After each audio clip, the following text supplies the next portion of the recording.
Lewis here of Lewis Glass Studio, and I wanted to tell you a little story about my first kaleidoscope. So without even knowing, I happened to come across my first art glass kaleidoscope while working on the Godzilla piece for Mikey. You see, I found this photo of a 3D Godzilla sculpture while looking up stained glass Godzillas just to see what was out there at the very beginning of the process. And obviously this iridized and dichro 18-inch Godzilla sculpture blew my mind and blew me away. And I thought that was what it was. Kind of like my second lamp, my whale project. I thought it was just a 3D sculpture of Godzilla. So then time goes on, I finish the Godzilla piece, I give it to Mikey, and that night, after he reacts to it and whatnot, I show him the image of the cool Godzilla piece, because I would have showed him anyways, but I didn't want to give him any ideas that I was doing something for him for his birthday.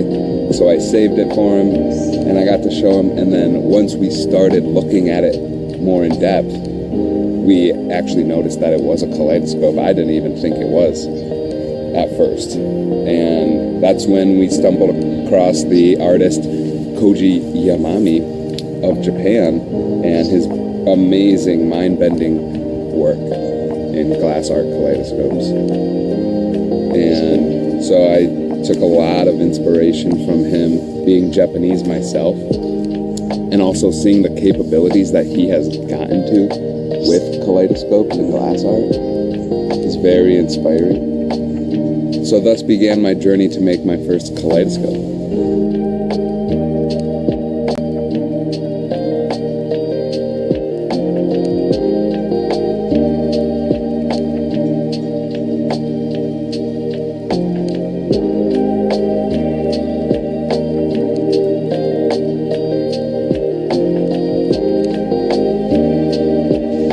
Being my first kaleidoscope, I went with a simple vessel or body shape. And wanting to be unique in what I'd like, I decided to round the shape out rather than having a triangle or square body.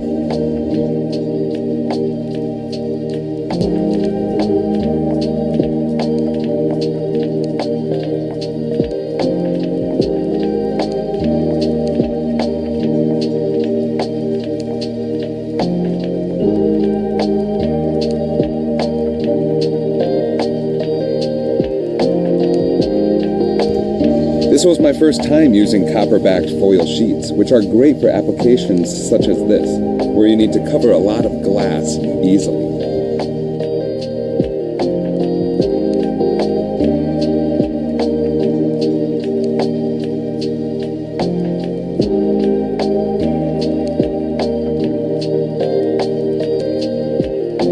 I cut out an eye-shaped hole thinking it would make sense since our eyes would be going up to the viewing window.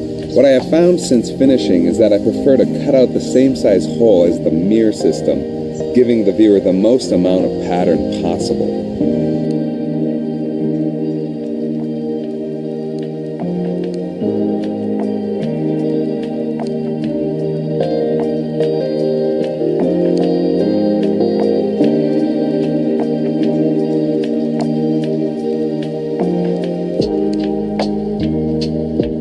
As you see, my first image disc was made of soldering together different random pieces of glass and mirrors.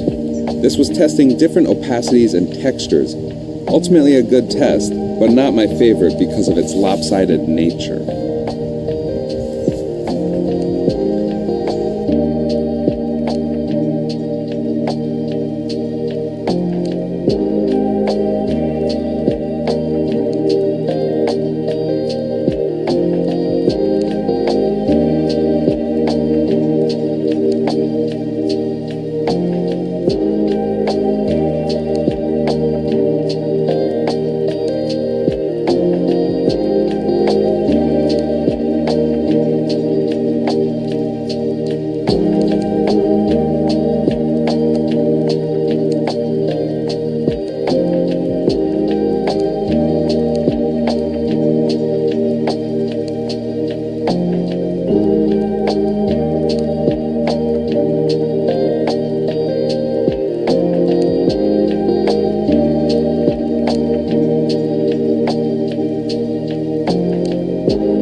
This image disc features a pile of stringers on a piece of clear with iridized clear frit in the cracks.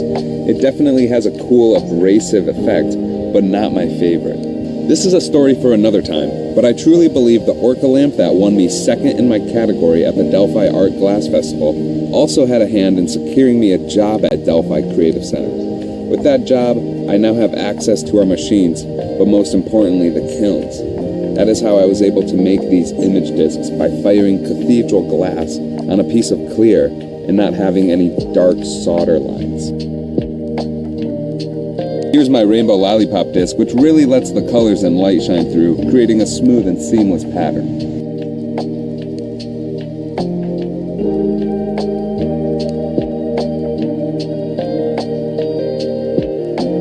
My most recent image disc is one of dichroic and iridized glass fused to a piece of clear. It gives off a very detailed and shimmery pattern.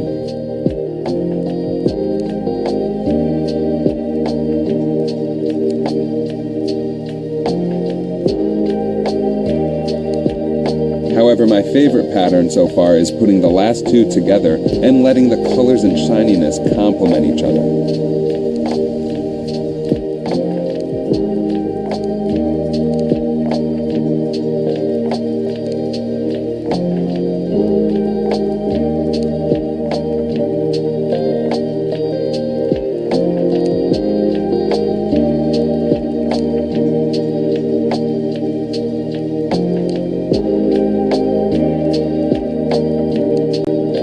So thanks for watching this process video on my first Kaleidoscope.